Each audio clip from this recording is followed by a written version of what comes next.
Hello बच्चों। तो बच्चों, हम आप लोग के लिए आ गए हैं फिर से एक बार यार वीडियो सीरीज लेके। अब देखो, आपको थोड़ा ये होता होगा, पीछे आपको जो दिख रहा होगा, इससे हो सकता है आपको कुछ हैरानी हो रही होगी यार। एक तो यार बोर्ड का कलर चेंज है, ग्रीन बोर्ड का यूज कर रहे हैं हम लोग। और दूसरी चीज ये कि ये जो आपका टॉपिक है नियामक ज्यामिति, हमने तो कहा था कि भाई अलजेब्रा शुरू करेंगे। सही बात है। अब यहाँ पे नियामक ज्यामिति कहाँ से आ गया? मैं सोच सकता हूँ आप लोग थोड़ा हैरान हुए होंगे, लेकिन देखो यार प्रॉब्लम नहीं लेना, सोचना नहीं जाता। देखो ऐसा है कि मैंने नियामक ज्यामिति क्यों चुना पहले अलजेब्रा से पहले, इसके बारे में आपको बताना चाहूंगा कि भाई देखो ऐसा है कि आपको जो अलजेब्रा में क्या है कि आपको जैसे कि अलजेब्रा में आपको क्वाड्रेटिक इक्वेशन द्विघात समीकरण पढ़ना है, ओके जी। और दो चर वाले रैखिक समीकरण लीनियर पेयर ऑफ इक्वेशन भी आपको पढ़ना है। उसमें क्या है, उसमें कुछ क्वेश्चंस ऐसे हैं भाई कि उसमें आपको ग्राफ के द्वारा कुछ क्वेश्चन सॉल्व करने पड़ेंगे। और ऐसे क्वेश्चन आपके बोर्ड के जो पेपर होते हैं उसमें आता है 5 नंबर में, नहीं लॉन्ग टर्म क्वेश्चन में वो आता है। क्योंकि मैं स्टेट बोर्ड से था तो वहाँ पे हम लोग के टाइम में 5 नंबर में वो क्वेश्चन आता था। तो मैंने सोचा कि भाई ऐसा है कि भाई बच्चों को उतना ग्राफ्स के बारे में अंडरस्टैंडिंग नहीं होता, उतना अच्छा से अंडरस्टैंडिंग आपको भी मैं समझता हूँ बहुत कम बच्चे हो गया इसको इतना अच्छे से अंडरस्टैंडिंग होगा। तो इसी को ध्यान में रखते हुए मैंने सोचा कि पहले मैं कोऑर्डिनेट ज्योमेट्री ले लेता हूँ बच्चों। इसका लेने का मैंने मतलब इसको लेने का मैंने जो सोचना था उसके पीछे दो कारण था। एक तो यह था कि आपका ये ग्राफ वाला प्रॉब्लम था, और दूसरा प्रॉब्लम ये था भाई कि ये टॉपिक जैसे मैंने कि आपको सिलेबस पे चर्चा वाला ने बताया होगा कि टॉपिक आपको पढ़ना है आगे, अगर आप साइंस से पढ़ते हो तो भाई इसको मैं चाहता हूँ कि इतना अच्छा से आपको स्ट्रॉन्ग कर दूं ना कि आपको आगे जाके प्रॉब्लम नहीं हो। क्योंकि मेरे साथ ऐसा हुआ था कि हम लोग उतना अच्छे नहीं पढ़े थे, मतलब ठीक ठाक पढ़े थे भाई, मार्क्स गेन करने के लिए। टॉपिक का जो होता है ना डीप नॉलेज वो नहीं था, तो प्रॉब्लम हुआ। आईएससी में जब मैं गया मैं 11th में था तो बहुत प्रॉब्लम हुआ। इसीलिए हम लोग आप लोग को चाहते हैं आप लोग को ऐसा कोई प्रॉब्लम ना हो और हम एक बहुत ही अच्छा सा डीप कॉन्सेप्ट आपको दूं कोऑर्डिनेट ज्योमेट्री का। यही दो रीजन था जिसके कारण मैंने शुरू किया इसको, ओके जी। और आप देखो अब दूसरा है चेंजिंग, आपको बोर्ड दिख रहा होगा, इसके बारे में आपको बता दूं कि देखो बोर्ड का चेंज करने का मेरा कोई इतना खास उद्देश्य नहीं था, लेकिन मैं ट्राई कर रहा हूँ, आप लोगों को अच्छा लगेगा अपना जो है सो देना फीडबैक कमेंट में हमको। बोर्ड व्हाइट बोर्ड था, इसको चेंज किया मैंने ग्रीन बोर्ड में। अब इसको देखो कैसा है। वैसे तो ये जो है तो सब कह सकते हो कि मतलब बहुत दिन बाद चौक से लिखने का जो है सो शुरुआत करेंगे। हो सकता है कुछ राइटिंग प्रॉब्लम हमको भी लिखने में होगा ही यार, देखते हैं। अगर ठीक ठाक चला तो ठीक है, नहीं तो क्या चेंज कर देंगे, ले आएंगे व्हाइट बोर्ड। चलिए भाई अब अपना टॉपिक शुरू करते हैं आज का जो हमारा है कोऑर्डिनेट ज्योमेट्री। यहाँ मैं चौक ले रहा हूँ, कोऑर्डिनेट ज्योमेट्री आज शुरू करेंगे जी। बहुत इंटरेस्टिंग सा टॉपिक है। आप देखो भाई टेंशन नहीं लेना है, क्या पढ़े हो कोई मतलब नहीं है। अब यहाँ पे क्या पढ़ोगे इस पे आप थोड़ा फोकस करना। और आपका जो मैथमेटिक्स वाला है बिल्कुल यार इस चैनल पे आपके साथ टिके रहो, और इसका जो है ना आपका कंसेप्ट मैथ का बहुत ही स्ट्रॉन्ग हो जाएगा, आई गारंटेड यू। चलो भाई वीडियो को शुरू करते हैं, लेकिन उससे पहले वही बात, वीडियो को लाइक करो और इस चैनल पर अगर पहली बार आए हो तो सब्सक्राइब करो, बेल आइकन को दबाओ ताकि जैसे आपके लिए वीडियो लेके आए आपको तुरंत नोटिफिकेशन पहुंच जाए, ओके जी। और अपने फ्रेंड्स में शेयर करो। चलो भाई अब शुरू करते हैं आज का लेक्चर। तो देखो आपको हेडिंग दिख रहा होगा नियामक ज्यामिति कोऑर्डिनेट ज्योमेट्री। चलो भाई पहले हम समझ लेते हैं कोऑर्डिनेट ज्योमेट्री में क्या क्या पढ़ना है इसके लिए। तो कोऑर्डिनेट ज्योमेट्री आपने इस तरह का देखो, इस तरह का चीज देखा होगा, ये आपने इस तरह का, इसका ये मिटाने के लिए हमेशा डस्टर यूज करना पड़ेगा हमको। इससे पहले हाथ से भी काम चलता था, अब नहीं होगा, ओके जी। आपने इस तरह का सिस्टम देखा था, ये आपका एक्स ऐसा कुछ लिखा हुआ, ऐसा मतलब आपने देखा होगा पिछले जो आपका क्लासेस था उसमें से आपने देखा होगा, यहाँ पे कुछ जीरो लिखा हुआ, ये देखा होगा। तो बेसिकली क्या है इसके बारे में आप समझते हैं। दरअसल आपने इस चीज को उसी दिन जान लिया होगा जब आपने निगेटिव पूर्णांक के बारे में डिस्कस जाना होगा। आई थिंक 7th क्लास में आपने इस तरह का जो है ये ग्राफिकल निरूपण, ग्राफिकल रिप्रेजेंटेशन आपने देखा होगा। अब क्या समझ में आया हो तो आप जानो भाई, लेकिन अब मैं क्या बताना चाहता हूँ इसके लिए आपको। यहाँ पे जो हम अध्ययन करेंगे बच्चों वो एक स्पेस से रिलेटेड, यानी कि एक तल। स्पेस मतलब कोई अंतरिक्ष नहीं भाई, एक तल। देखो भाई हमारा जो दुनिया है मतलब जहाँ पे हम रहते हैं, तो आप कभी एक मान लो, चलो भाई सपोज दैट आप ले लो इस मार्कर को ले लो, ओके जी। अब ये मार्कर के बारे में आपको बतलाना है, बतलाओ।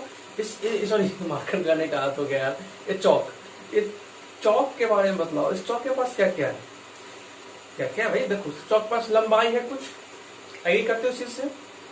इसके पास कुछ ऊंचाई है, ऊंचाई है। देखो इससे उतना अच्छा क्लियर नहीं होगा आपको, इसके पास कुछ इतना बड़ा डायमेंशन नहीं। मेरे पास क्या है, चलो जी मेरे पास एक चौक का डब्बा है, मैं इसका एग्जाम्पल यूज कर रहा हूँ आपको। देखो ये चौक का डब्बा है, दिख रहा होगा आपको, आज ही मैंने खरीदा है। देखो जी ये आपका है, इसके पास देखो इस डब्बा के पास क्या है, ऊंचाई है, ये पोर्शन है जी, ये पोर्शन इसका देखो, ये पोर्शन उसका लंबाई है ना, और देखो चौड़ाई है, चौड़ाई भी है ना, समझ लीजिए इसको। तो देखो तो इस तरह के सब जितनी भी वस्तु दुनिया में हमारे पास है, उन सभी के पास जो है ना बेसिकली क्या है कि तीन स्पेस में अरेंजमेंट हो सकता है। आपको ये बात पता समझ में नहीं आ रहा, तो सुन लो, आगे अच्छा समझ में आएगा। नेक्स्ट आगे करने का मतलब है मेरा आने वाले वीडियोज में या फिर आपको नेक्स्ट क्लास में बेसिकली आइडिया होना चाहिए इस चीज के बारे में। देखो तो थ्री मतलब समझो ना कि तीन चीज है, आपको लंबाई चाहिए, चौड़ाई चाहिए और ऊंचाई चाहिए। तो उसका मतलब है कि थ्री स्पेस में है जहाँ दुनिया की डिजाइन। हम लोग भी मान लो चलते हैं तो लोग जब मैंने पास लंबाई है, कुछ चौड़ाई है और हमारे पास भी कुछ ऊंचाई है।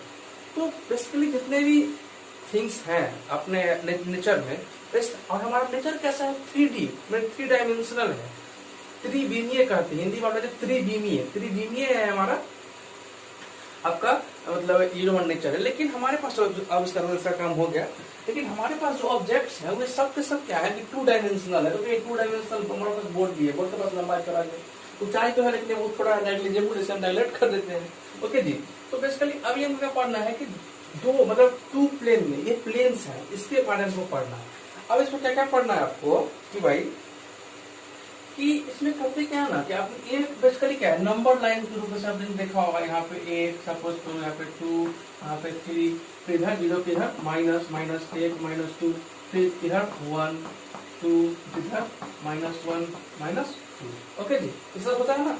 इसमें क्या बेसिकली पढ़ना है आपको कि आपको बेसिकली क्या करना है, आपको पॉइंट्स दिखाना है, यहाँ पे पॉइंट्स का निरूपण करना है। अब पॉइंट्स के बारे में क्या समझते हो, देखो जी मान लो कि आपको किसी को क्या करना है, आपको डाक भेजना है। क्या करना है जी, डाक भेजना है। तो वैसे तो डाक का कम यूज होता है, पिछले जमाने में डाक का ज्यादा यूज होता था, लेकिन बेसिकली मान लो कि आपको कोई डाक भेजना है तो क्या करते हो, उस आदमी का क्या क्या लेते हो, पता लेते हो ना, लेते हो जी। और उस पते में क्या क्या होता है, मान लो सपोज दैट कि आपको किसी दूसरे स्टेट में भेजना है, तो स्टेट होगा, उसका डिस्ट्रिक्ट होगा, उसका मान लो फ्लैट है, रूम नंबर, गली नंबर, एक्सेट्रा, बहुत सारी चीजों को समूह को क्या बोलते हैं, पता बोलते हैं, होता है ना जी। उसी तरीके से समझो कि ये क्या बोला हमने, ये तल है, ये प्लेन्स वाले बच्चे, प्लेन्स। तो जितनी भी प्लेन्स है बच्चों, जितनी प्लेन्स है आपका, उन सब में क्या है आपको क्या मैंने मतलब उस तल में आपको जब किसी पॉइंट को दिखाना होगा तो आपको क्या देना पड़ेगा, उसका पता देना पड़ेगा। उसका पता क्या होगा, उसका पता हमारा होगा ये पॉइंट्स, ये एक्स का पॉइंट्स होगा, वाई का पॉइंट्स होगा। अब ये क्या होगा इसको हम डिटेल में स्टडी करते हैं। मैं जरा देख लूं आपका वीडियो चल रहा है कि नहीं। चलो भाई वीडियो तो चल रहा है अच्छे से। चलो अब यहाँ पे हम शुरू करते हैं हमारा टॉपिक, क्या क्या पढ़ना है। अब यहाँ से अपना नोट्स बना, फिलहाल अभी रुको, मैं लिख रहा हूँ समझना मेरे साथ, इसके बाद आप जो है नोट बनाना। अब एक फिगर वाले ये जो फिगर हमने बेकार है इसको फिर बनाना पड़ा है, तो साइड बना रहा है। ये मार्कर चौक बेचारे 2 टुकड़े हो गए, चलो कोई बात नहीं, ये तो होंगे ही। चलो भाई ये लो, ये अपना साइड में इसे बना लेना और इसका नामांकन कर देगा। चलो नामांकन भी कर देना, वही नामांकन वही होगा। यहाँ पे y, यहाँ पे y डैश, यहाँ पे 0 x और x। सिर्फ आप उसे नोट करो। अब यहाँ पे एक चीज लिखो,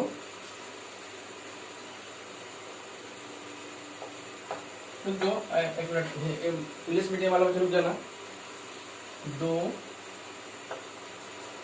अक्ष x o x डैश तथा y o y डैश, जो कि परस्पर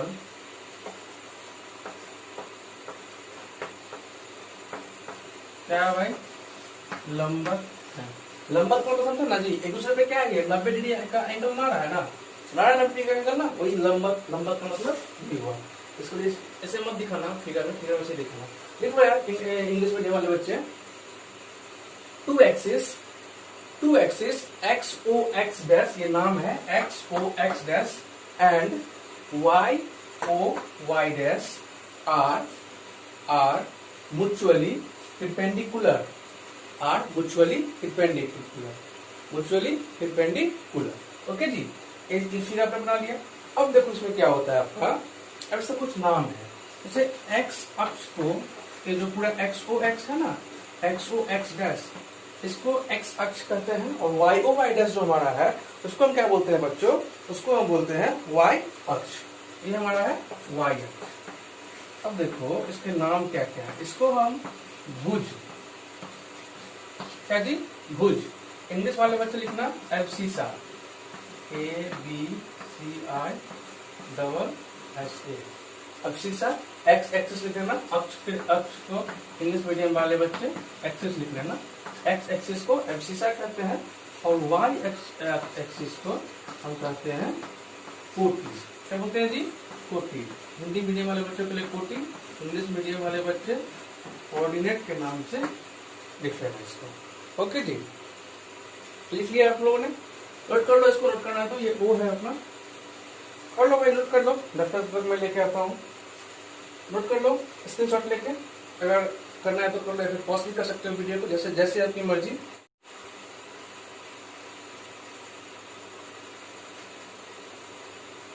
चलो भाई, अब हम टॉपिक्स क्या ले रहे हैं, अब हम ले रहे हैं कि बिंदु का जो पॉइंट्स है उसका कार्टेशियन पॉइंट्स में कैसे हम निरूपित करेंगे। यानी कि टॉपिक देखो इंग्लिश मीडियम वाले बच्चे,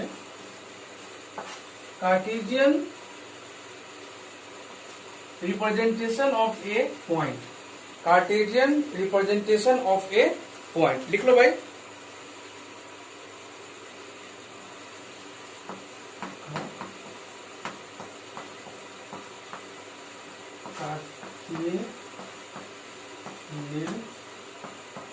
निर्देशन। अब देखो भाई, अब इसके अंदर क्या क्या पढ़ना है हमको। देखो पहला जो कुछ नोट्स करना है पढ़ लिख लो। इंग्लिश मीडियम वाले बच्चे लिखो इस बिंदु पर distance of any point, distance of any point from x-axis, distance of any point from x-axis is called y-coordinate. Distance of any point from x-axis is called y-coordinate, and distance from y-axis is called x-coordinate। Okay जी, इसे हम हिंदी में लिख रहे हैं। किसी बिंदु का x अक्ष से दूरी, किसी बिंदु का x अक्ष से दूरी y निर्देशांक कहलाता है, तथा इसी में ऐड कर लो, तथा वाई एक्स दूरी क्या होगा बच्चों, जस्ट उसका अपोजिट। वाई एक्स दूरी क्या कहलाएगा भाई, एक्स निर्देशांक कहलाएगा। लिख लो इस चीज को आप लोग, निर्देशांक कहलाता है। ओके भाई, अभी चीजें क्या होगा, जो क्या अब नोट कर लो पहले इसको, अपनारों में क्या होता है। तो मैंने क्या लिखा है यहाँ पे, किसी बिंदु का एक्स अक्ष दूरी, सपोज करिए कि ये कोई बिंदु है, क्या नाम दे रहे हैं, इसका नाम पी दे रहे हैं, ठीक है जी। अब कोऑर्डिनेट्स का क्या होगा, चलो पहले हम कोई बिंदु दे रहे हैं, बिंदु का नाम क्या दे दिया हमने, बिंदु का नाम दे दिया है पी। ओके, अब आपको देखो ये हमें क्या दिया, किसी ये कोई बिंदु हो गया, तो ये बिंदु है, इसका दूरी कहाँ से है, एक्स अक्ष से दूरी, तो ये हमारा एक्स एक्सिस, इससे इसकी दूरी क्या कहलाएगी, वाई कहलाएगी, वाई कहलाएगी। चलो वाई लिख दिया हमने। और y से दूरी, y कहाँ है, ये इससे दूरी क्या कहलाएगी, ये हमारी x कहलाएगी। ओके जी, अभी आपको चीज समझ में आया। देखो y से हमारी दूरी थी, ये हमारा y कोऑर्डिनेट है ना, सॉरी y एक्सिस है, y एक्सिस से हमारा दूरी है इस पॉइंट का। तो ये दूरी कहाँ मेजर होगा, आपको कहाँ मेजर होती है दूरी दिख रहा है, आपको कुछ समझ में आ रहा है। यहाँ पे देखो y जैसे हमने यहाँ पे इस तरफ जा रहे हैं y से, तो ये जो दूरी है वो किस साइड आपको मेजर होता हुआ दिख रहा है, इस साइड, सॉरी, या फिर ये देखो इस साइड या फिर इस साइड। आप समझ चुके होंगे भाई कि ये दूरी कहाँ मेजर हो रहा है, इस साइड मेजर हो रहा है। ठीक है, तो ये क्या हो गया, x हो गया। सिमिलरली इसी तरह से देखो जब हम x से ऊपर जा रहे हैं बच्चों, पॉइंट की तरफ जा रहे हैं, तो ओ माय गॉड यार टेढ़ा कर रहा है, आप समझो चीज को। अब देखो जैसे आप x से ऊपर जा रहे हो, परपेंडिकुलर फॉर्म में जा रहे हो, तो ये दूरी किसमें मेजर हो रहा है, इस y कोऑर्डिनेट मेजर हो रहा है भाई, इसलिए इसका क्या कोऑर्डिनेट दे दिया हम, y दे दिया। ठीक है, ओके जी, ये आप समझ गए, नोट कर लो इसको। अब आप एक चीज समझो यहाँ पे कि हम निर्देशांक कैसे लिखेंगे। ये तो बेसिकली मैंने एक्स वाई जो लिखा है ब्रैकेट में, वो है क्या भाई बच्चों, ये मान लो P नाम है बिंदु का, और ये जो एक्स वाई है इसे हम बोलते हैं हिंदी में, हिंदी वाले बच्चे जानते हैं इसको निर्देशांक, और इंग्लिश वाले बच्चे लिखो इसको क्या होगा, और इंग्लिश वाले बच्चों लिखो इसको कोऑर्डिनेट बोलते हैं, या फिर ये हमारा निर्देशांक हो गया। अब निर्देशांक लिखने का तरीका क्या है वो लिखो पहले बिफोर, ये हिंदी में लिखो अच्छा रहेगा, समझना है ना, क्वेश्चन हम करेंगे इंग्लिश में। पहले x अक्ष का वैल्यू,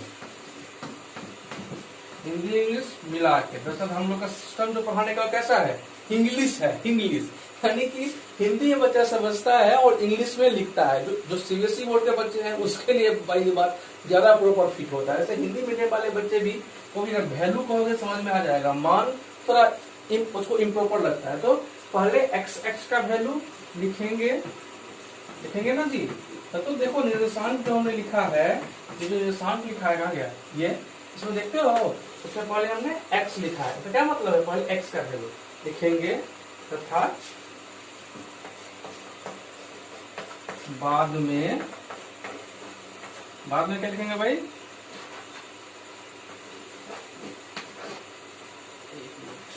बाद में y अक्ष का मान लिखेंगे जी। ठीक है भाई, समझ में आएगा आपको इस चीज, मतलब किसी भी पॉइंट आपको दिया जाएगा, सपोज दैट आपको आप क्वेश्चन ऐड करवाएंगे, अब समझ में आएगा अच्छे से आपको। अब क्या लिखना है, पहले आपको x का मान लिखना है, उसके बाद आपको y का मान लिखना है। ठीक है जी, कार्तीय निर्देशांक को निर्देशन को देख लिया। अब हम क्या देखेंगे, हम चतुर्थांश के बारे में अध्ययन करेंगे। हेडिंग डालो आप लोग, चतुर्थांश, इसमें क्या लिखना है, देखो चतुर्थांश इंग्लिश में बोलते हैं क्वाड्रेंट, इसको इंग्लिश मीडियम वाले बच्चे क्वाड्रेंट लिखना भाई, इसको अपना क्या हो रहा है, चतुर्थांश बोलते हैं इसको, क्वाड्रेंट। ओके जी, अब देखो आप एक चीज गौर कर रहे हो यहाँ पे कि ये जो आपने प्लेन्स जो ये आपने दिखाया है, आपने जो दो परपेंडिकुलर लाइन जो परस्पर दो लंब एक्स को एक्स डैश एंड वाई को वाई डैश लिया है, उसमें आप देखो कि ये जो लाइंस बन रहे हैं, ये पूरे सपोज करिए कि ये पूरा प्लेन है, ये पूरा आपका एक प्लेन, सपोज करिए कि ये आपका पूरा एक प्लेन है ये। ठीक है जी, मान लो इतना आपका बोर्ड, ठीक है, और आपने मान लो हाँ बोर्ड है, मान लो बोर्ड था आपका, आपने इसे इस तरह से दो भाग में बांट दिया। अब बतलाइए ये बोर्ड कितने भागों में बढ़ गया, ये बोर्ड कितने भागों में बढ़ गया भाई, ये बोर्ड 4 भागों में बढ़ गया, एक भाग ये, एक भाग ये, एक भाग ये, एक भाग ये, 4 भाग में बढ़ गया। तो इसी भाग को, ये जो हमारा भाग है ना, इसी को हम क्या बोलते हैं, चतुर्थांश बोलते हैं। इसी को बच्चों क्या बोलते हैं, ये जो जितने पार्ट्स में डिवाइडेड हुए हैं इन्हीं को हम क्या बोलते हैं, इन्हीं को हम चतुर्थांश बोलते हैं। अब इनका नामकरण दे देंगे, ये हमारा हो जाएगा प्रथम चतुर्थांश, ये हमारा हो जाएगा द्वितीय, ये हमारा हो गया तृतीय, ये हमारा हो गया चतुर्थ। अब देखो भाई, अब तुम नाम इससे भी कोई दिक्कत नहीं, यहाँ पे तुम पहला नाम मतलब प्रथम चतुर्थांश इसको भी कर सकते हो, लेकिन ऐसा नहीं करोगे। क्यों ऐसा नहीं करोगे? एक सिस्टम बन चुका है, ये सिस्टम हमने नहीं दिया, आपने नहीं दिया, बहुत बड़े मतलब पुराने मैथमेटिशियंस ने ये सिस्टम दिया है, इसे आप क्यों चेंज करोगे? जो है उसको सेट करो भाई। तो इधर से हम यहाँ से शुरू करेंगे, इसको देंगे प्रथम चतुर्थांश। अब यहाँ पर लिखो प्रथम चतुर्थांश, और इसके बारे में कुछ आप जो है इंग्लिश मीडियम वाले बच्चे लिख लो भाई, चतुर्थांश फर्स्ट क्वाड्रेंट लिख लेना आप। प्रथम का फर्स्ट, देखो मैं कैसे शॉर्ट में फर्स्ट लिख दे रहा हूँ यहाँ पे, 1 लिखो, ये फर्स्ट, और ये हमारा हो गया क्वाड्रेंट, शॉर्ट में लिखा है हमने, आप अच्छे से लिखना। अब बतलाओ प्रथम चतुर्थांश में जो x और y का जो वैल्यू होगा बच्चों, होगा ना भाई, हम लोग कोई पॉइंट अगर प्रथम चतुर्थांश में उसका भी x और y का वैल्यू होगा ना। तो ये बतलाओ इसमें प्रथम चतुर्थांश में x कैसा है? x किधर है? 0 के दाहिने साइड। 0 के दाहिने साइड क्या होता है? पॉजिटिव होता है ना, इधर 1 2 होता है जी, पॉजिटिव नंबर्स आपने देखा होगा। तो x कैसा है इसका? x हमारा क्या है? x हमारा पॉजिटिव है, पॉजिटिव का सिंबल मतलब 0 से बड़ा है ना। x कैसा है हमारा? x 0 से बड़ा है, मतलब ये पॉजिटिव है। और y भी कैसा है? y भी 0 से बड़ा है, इधर भी क्या होता है 1 2 ऐसे ही होता है ना जी। y भी क्या है? 0 से बड़ा है, यानी y इज ग्रेटर देन 0। मतलब क्या हुआ? x और y दोनों धनात्मक है, x और y, इंग्लिश मीडियम लिख लेना, x and y both are positive, लिख लो x and y both are positive. Okay जी, तो हो गया आपका प्रथम चतुर्थांश के बारे में समझ में आ गया, इतना ही हमको जानकारी लेना था प्रथम चतुर्थांश के बारे में। अब हम आते हैं द्वितीय चतुर्थांश, लिख लो सेकेंड क्वाड्रेंट, लिख लो भाई सेकेंड क्वाड्रेंट के बारे में। फिर वही बात x और y के बारे में जानकारी लेना। बतलाओ सेकेंड क्वाड्रेंट आपको दिख रहा हो, सेकेंड क्वाड्रेंट कहाँ है? ये है। इसमें बतलाओ x आपका कैसा है? x किधर है? 0 के बाएं साइड है, x का है 0 के बाएं साइड। तो इधर 0 के बाएं साइड x कैसा होता है? नेगेटिव होता है बच्चों, यानी कि नेगेटिव मतलब क्या? 0 से छोटा, ठीक है। और y कैसा होगा? y तो फिर भी देखो y तो यही होगा ना, इसका भी y क्या होगा? वही y होगा। तो y कैसा है? y हमारा 0 से बड़ा है, यानी कि x कैसा हो गया? x हो गया आपका ऋणात्मक, इसको बोलते हैं इंग्लिश में नेगेटिव। और y कैसा हो गया आपका? धनात्मक, यानी कि पॉजिटिव, ठीक है जी। ये हमारा द्वितीय चतुर्थांश सेकंड क्वाड्रेंट हो गया। अब हम कहाँ आएंगे? अब हम तृतीय की ओर आते हैं, यानी कि थर्ड क्वाड्रेंट, तृतीय चतुर्थांश,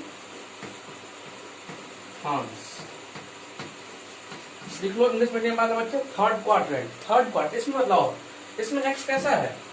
x इसमें कैसा है? x नेगेटिव है। और y कैसा है बच्चों? यहाँ पे देखिए y कौन सा होगा इसका y ये वाला होगा। ये भाग कैसा है? 0 से नीचे क्या होता है? नेगेटिव। तो y क्या होता है? y भी क्या होगा? नेगेटिव, यानी इस क्वाड्रेंट में क्या होगा? x और y दोनों नेगेटिव होगा, है ना जी। इस क्वाड्रेंट में कैसे होगा? x और y दोनों आपका नेगेटिव होगा, ठीक है। अब आप चौथा के लिए जगह नहीं मिल रहा है, आप लिखो कॉपी में डी नंबर लिखो, चतुर्थ चतुर्थांश। डी नंबर क्या लिखोगे? चतुर्थ चतुर्थांश लिखो। अब बतलाओ डी नंबर में क्या है? x कैसा है आपका? डी में x कैसा है? देखिए बतलाओ x हमारा क्या है? x देखो x पॉजिटिव है ना। और y कैसा है? y हमारा क्या है? y ही होगा ना। y कैसा है? y हमारा नेगेटिव है। लिख ले इसको, आपने लिख लो भाई, अगर नहीं लिखा है तो वीडियो को पॉज करके। ओके जी, अब आपको देखो शॉर्ट फॉर्म में क्या बता दे रहे हैं हम आपको, शॉर्ट में कैसे इसको निरूपित कर लेंगे। एक जगह साफ कर दे रहे हैं, इसी में मान लो भाई देखो इसका ये मिट गया, ये x डेक्स था ना, ठीक है जी। अब देखो इसमें कैसा था? प्रथम क्वाड्रेंट में कैसा था? दोनों प्लस था, ऐसे दोनों को प्लस प्लस लिख लो। इसमें क्या था? इसमें x हमारा माइनस, y हमारा प्लस। इसमें क्या है? x भी माइनस और y भी माइनस। और इसमें क्या था? इसमें x कैसा था? प्लस, y कैसा था? माइनस। ओके जी, इसको नोट कर लो आप अच्छे से, हो गया एक चीज। अब कुछ और पॉइंट लिख लो, सम पॉइंट्स के हेडिंग दे दो, सम नोट लिख लेना, नोट लिख लो, नोट नोट में क्या क्या लिखाना है, जैसे नोट में क्या होगा, नोट पहला नोट क्या होगा। अब मान लो कोई पॉइंट है, कोई पॉइंट है किसी नहीं, कोई लिखो यार, कोई point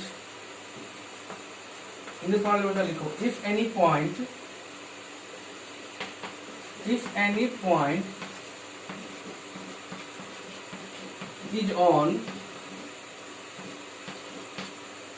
is on x-axis, if any point is on x-axis, then its coordinate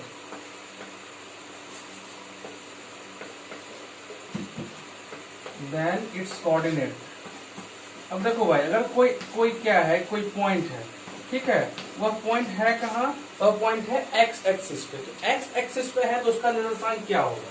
देखो बच्चों, मान लो कोई पॉइंट है, कोई पॉइंट पी है, फिर पी कोई पॉइंट ले रहे हैं हम लोग, पी एक पॉइंट है और ये पॉइंट कहाँ आ गया आपका, एक्स एक्सिस पे आ गया। तो बतलाइए एक्स एक्सिस पे है तो एक्स एक्सिस कौन है बच्चों, हमारा ये है। एक्स एक्सिस से इस पॉइंट की दूरी कितनी है, एक्स एक्सिस ये है और ये पॉइंट क्या है, मतलब दोनों की दूरी क्या है, आपको दिख रहा है, कुछ दूरी है बच्चों, कुछ दूरी नहीं है, ये 0 है। तो ये एक्स एक्सिस से उस पॉइंट दूरी कितनी है, 0। तो बतलाओ किसी भी पॉइंट का एक्स एक्स से जो दूरी होती है वह क्या होता है, आपको अभी देख लिखा था पीछे आपने, क्या होता है भाई, उस पॉइंट का वाई कोऑर्डिनेट होता है। तो इसका वाई कोऑर्डिनेट कितना होगा बच्चों, 0। और एक्स कोऑर्डिनेट क्या होता है बच्चों, एक्स कोऑर्डिनेट होता है किसी भी पॉइंट का वाई अक्ष से दूरी। तो वाई अक्ष हमारा ये रहा और इससे इस पॉइंट का दूरी कितना है, इस पॉइंट का दूरी हमारा है, मान लो सपोज कोई है एक्स, तो इसका निर्देशांक क्या होगा भाई, एक्स, 0। लिख लो इस चीज को, ये हमारा पहला नोट हो गया। दूसरा नोट लिखो जस्ट ऐसे ही, if any point lie on, English medium वाले, हिंदी वाले लिखना, कोई पॉइंट अगर एक्स की जगह से मतलब वाई कर दे रहे हैं हम यहाँ, चलो लिखिए इंग्लिश वाले लिखो, if any point lie on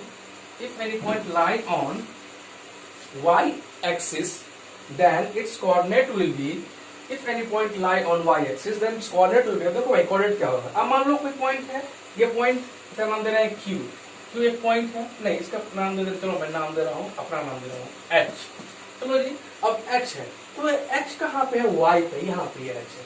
तो बताओ y पे x एक्सिस से, ये हमारा x एक्सिस है, x एक्सिस से x एक्सिस से पॉइंट का दूरी है, कुछ दूरी है, तो वह क्या होगा, x एक्सिस से किसी पॉइंट का दूरी क्या होता है भाई, x एक्सिस से किसी पॉइंट का दूरी क्या होता है, उसका y कोऑर्डिनेट, तो y कोऑर्डिनेट आ गया। लेकिन y जो हमारा ये y एक्सिस है, y एक्सिस से इस पॉइंट तक दूरी है, बिल्कुल नहीं दूरी आपको दिख रहा, उस एक्सिस पे तो बच्चों है, उस एक्सिस पे ये बच्चों है, तो दूरी क्या होगा, 0 दूरी होगा। यानी कि हमारा x कोऑर्डिनेट क्या, इसका कोऑर्डिनेट क्या होगा, इसका कोऑर्डिनेट हमारा हो जाएगा 0, y। लिख लो यहाँ पे अपना 0, y। ओके जी, नोट कर लो इसको, कर लो इसको, हो गया आपका। अब यहाँ पे theory part, basic theory part यहाँ से कंप्लीट हो गया। अब आपको हम कुछ क्वेश्चन करवाएंगे और कुछ होमवर्क दे देंगे, जिसे आप क्या करेंगे, करके लाएंगे। चलो हम स्टार्ट कर देंगे क्वेश्चन। तो क्वेश्चन क्या है, पहले क्वेश्चन मैंने यहाँ पे लगाया हूँ, क्वेश्चन क्या क्या है, आपको क्या करना है बच्चों, लिख लो क्वेश्चन इसको, निम्नलिखित को हिंदी में बोला, लिख लो, निम्नलिखित को निरूपित करें, मतलब दिखाना आपको बेसिकली इस लाइन पे। इंडिकेट द फ्लोइंग, इंग्लिश वाले को इंडिकेट द फ्लोइंग क्या है, दिखाना क्या आपको, 3,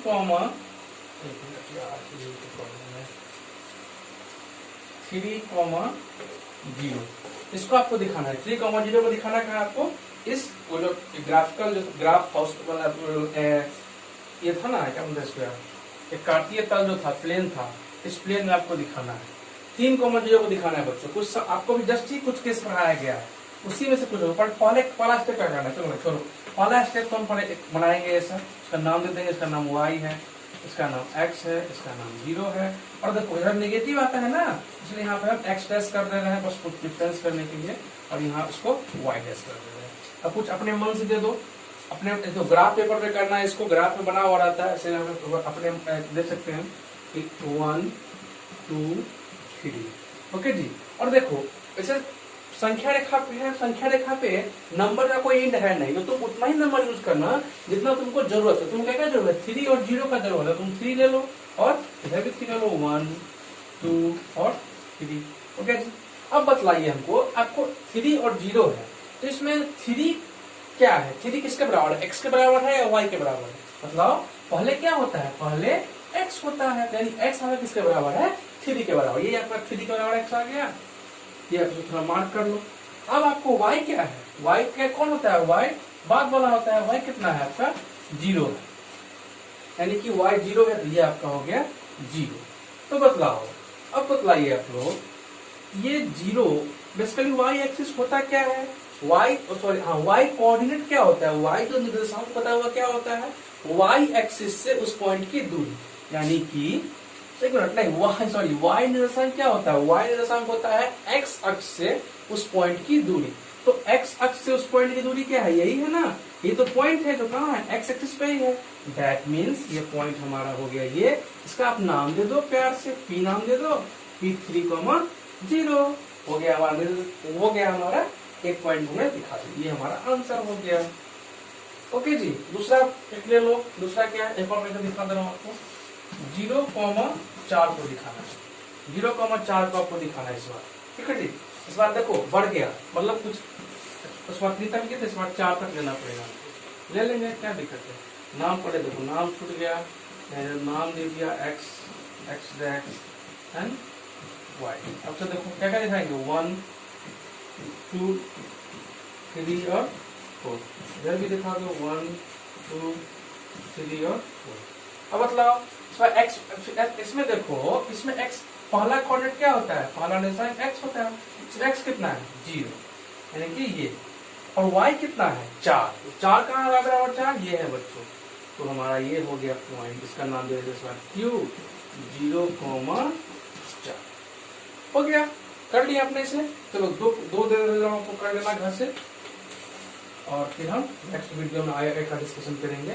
ये एक है -3,0 और एक और है 0,-4। चलिए जी, इसको आप कर लेना, होमवर्क है आप पे, ये कुछ नहीं करना है। इसमें देखो, इसमें नेगेटिव वाला है, तो एक इधर होगा और एक इधर होगा, ऐसे आप देख लेना अच्छे से। चलिए करते इस वीडियो को यहीं पे समाप्त, चूंकि हमारा बेसिक वीडियो था, तो नेक्स्ट वीडियो लेके आ रहे हैं जिसमें फॉर्मूला होगा और क्वेश्चंस होगा। तब तक के लिए पढ़ाई करते रहे। All the very best.